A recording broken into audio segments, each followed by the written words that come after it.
राधे राधे साथियों, मैं इलेक्ट्रोहोम्योपैथ doctor RB. Goswami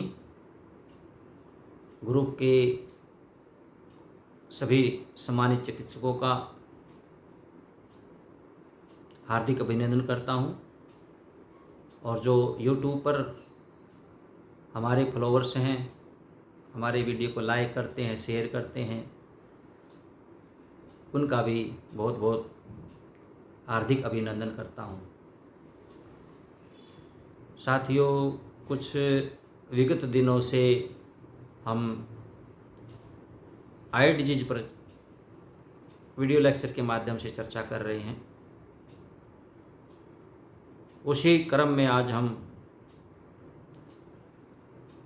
71वां जो हमारा 71 वीडियो लेक्चर आई डिजीज पर है।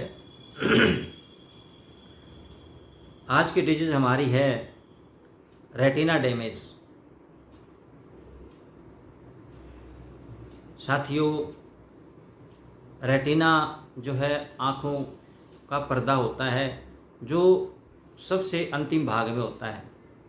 आँख के पीछे की ओर जो है, ये जो हमारे सामने ये फ्रंट है, इसके बिल्कुल बैक साइड में इसके पीछे जो है अंतिम हिस्सा रेटिना का होता है, जहाँ पर लेंस के माध्यम से प्रकाश पड़ करके फोकस बनाता है और उस फोकस को जो है ऑप्टिक नर्व के माध्यम से ब्रेन तक जो है सिग्नल जाता है। उसके पश्चात जो हमें उस वस्तु के देखने का ज्ञान प्राप्त होता है कि ये वस्तु फला वस्तु है। तो साथियों, इसमें जो उपस्थित फोटोकेमिकल चैनल्स जो हैं ऑप्टिक नर्व, ये दिमाग को सिग्नल देते हैं, फिर जिसे आँखों को देखने का इशारा मिलता है। रेटिना नर्वस सिस्टम से जुड़ा हुआ एक अंग है। जब रेटिना में किसी भी कारण से खराबी आ जाती है तो रोशनी जो है वो बरकरार नहीं रहती, पहले जैसी रोशनी उसमें नहीं रहती, उसमें डिफरेंस आ जाता है। कारणों पर बात करते हैं। काजिज इसके आँख में बहुत सूक्ष्म जो है छोटी छोटी ब्लड वेसल्स, रक्त वाहिकाएँ होती हैं, रक्त नलियाँ होती हैं,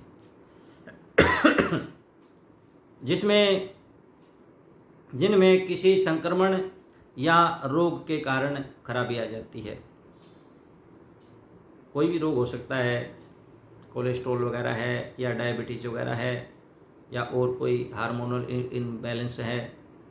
तो जैसे डायबिटीज़ है, डायबिटीज़ के अंदर जब मात्रा लेवल ज़्यादा बढ़ जाता है तो उसमें जो वे रक्त नलिकाएं हैं उनमें खराबी आने लगती है, वो डैमेज होने लगती हैं, जिसके कारण रेटिना पर जो है ब्लड के थक्के जमने लगते हैं और पीड़ित व्यक्ति को जो है वो वहाँ पर धुंधलापन उसके अंदर दिखाई देता है। अधिक उम्र होने के कारण जो है मैकुलर डिजनरेशन नाम की एक बीमारी होती है, जिससे रेटिना के बीच की जो सेल्स हैं वो ख़राब हो जाएं या कमज़ोर हो जाएं, तो उनमें रिसाव होने लगता है, वो रिसने लगती हैं, उनमें सेक्रेशन होने लगता है, जिसके कारण फिर रेटिना के ऊपर जो है धब्बे से पड़ने लगते हैं, जिसे देखने में बड़ी कठिनाई आती है, धुंधलापन दिखाई देता है बड़ी उम्र होने के कारण। इसके अतिरिक्त जो कोलेस्ट्रॉल है, बीपी हाई या शराब का सेवन ज़्यादा मात्रा में करना, धूमर, तम्बाकू इत्यादि का जो सेवन जो लोग अत्यधिक मात्रा में करते हैं, उन लोगों में जो है रेटिना डैमेज की प्रतिशत जो है वो ज़्यादा बढ़ जाती है। लक्षणों में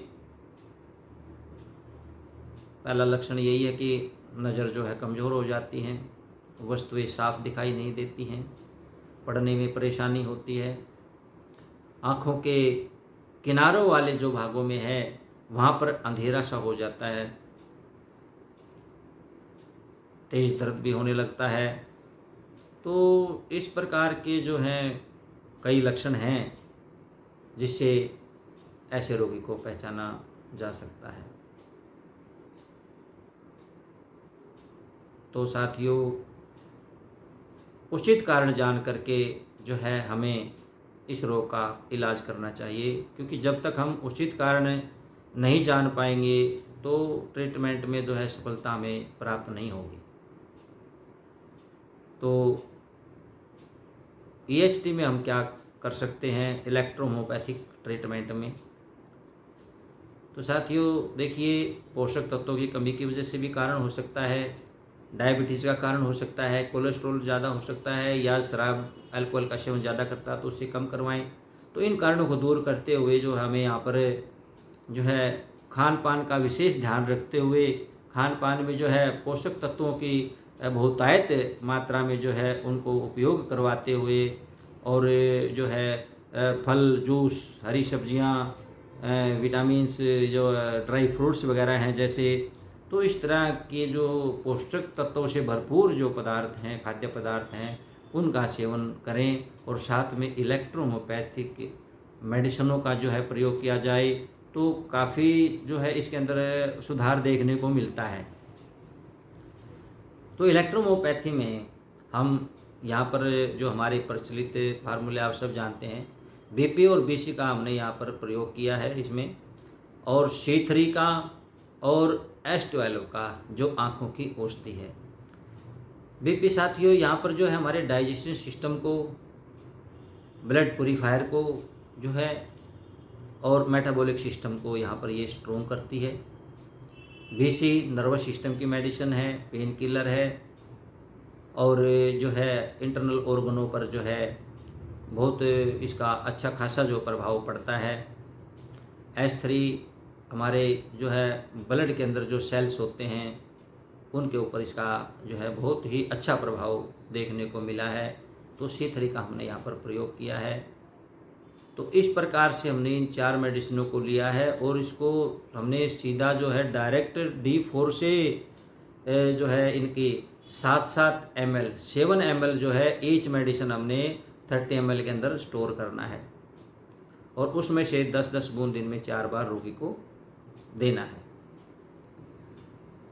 दूसरा हमारा जो कंपोजिशन है इसी के अंदर यहाँ पर हमने C2, विनेरियोवन, ग्रीन इलेक्ट्रिसिटी और ब्लू इलेक्ट्रिसिटी को लिया है।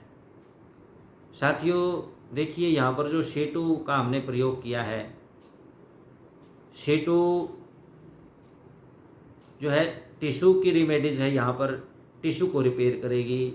जो ब्लड वेसल्स हैं या रक्त नलिकाएं हैं जो डैमेज हो चुकी हैं उनको रिपेयर करने का यहाँ पर काम करेगी। जो रेटिना जो डैमेज हो चुका है उसको भी जो है ये रिपेयर करने का काम करती है विनेरियोवन, ग्रीन इलेक्ट्रिसिटी, क्योंकि ये तीनों मेडिसिन जो है वो स्ट्रक्चरल मेडिसिन है, स्ट्रक्चर को जो है सामान्य अवस्था में लाने वाली मेडिसिन है। इसलिए हमने यहाँ पर C2, विनेरियोवन और GE का प्रयोग किया है।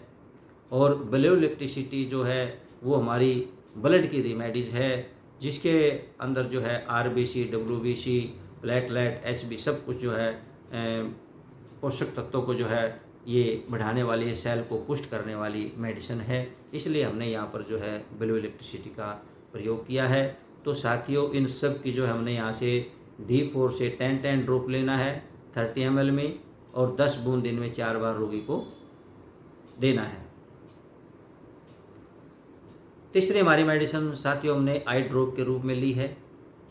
इसके अंदर A2, C5, S12 और BE का यहाँ पर हमने प्रयोग किया है। इसको हमने D3 से लेना है। साथियों यहाँ पर एक बार फिर मैं आपको क्लियर कर देता हूँ कि जहाँ D3 का हमने आप जिक्र करते हैं तो वहाँ आप ये समझ लेना कि 1:9 का रेशियो है ये। यहाँ पर हमने जो है A2, C5, S12 और B का प्रयोग किया। 4 मेडिसिन हैं। 4 मेडिसिन जो है हमने प्रत्येक मेडिसिन का 15 ड्रॉप लिया है, यानी कि 4 मेडिसिन में 15 चौके 60 ड्रॉप हमारे पास हो गई। और एक ड्रॉप के जो है 60 ड्रॉप के अंदर जो है 20 ड्रॉप के अंदर 1 ml हमारा मेडिसिन बनता है। तो 60 में हमारा 3 ml मेडिसिन बन गया और हमने जो है 3 ml मेडिसिन जो है टोटल 15-15 ड्रॉप 30 ml में डाला, बाकी का जो बचा स्पेस उसके अंदर हमने डिस्टिल वाटर डाला।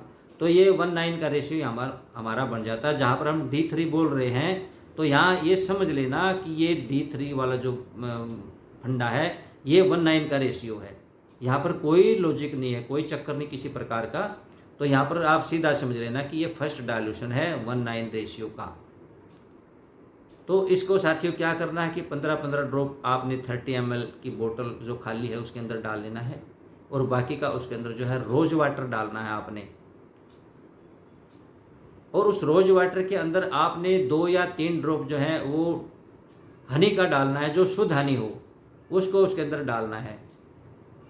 दिन में 2-2 ड्रॉप जो है 4 बार पेशेंट को डालवाएं और जो उपरोक्त मेडिसिन बताई गई है उनको जैसे बताया है उसके अनुसार मेडिसिन दें।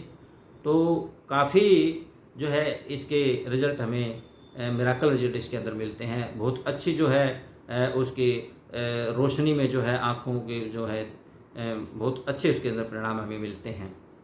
तो साथियों आज के लिए जो है हमारा इतना ही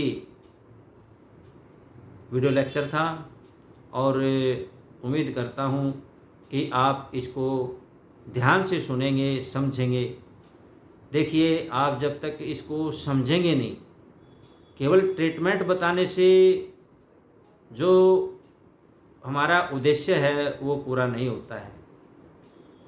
ट्रीटमेंट तो बता दिया जाएगा, ट्रीटमेंट की कोई प्रॉब्लम नहीं है, लेकिन साथियों आपको कम से कम इतना तो पता चलना चाहिए कि ये मेडिसिन हमने यहाँ पर क्यों दी है।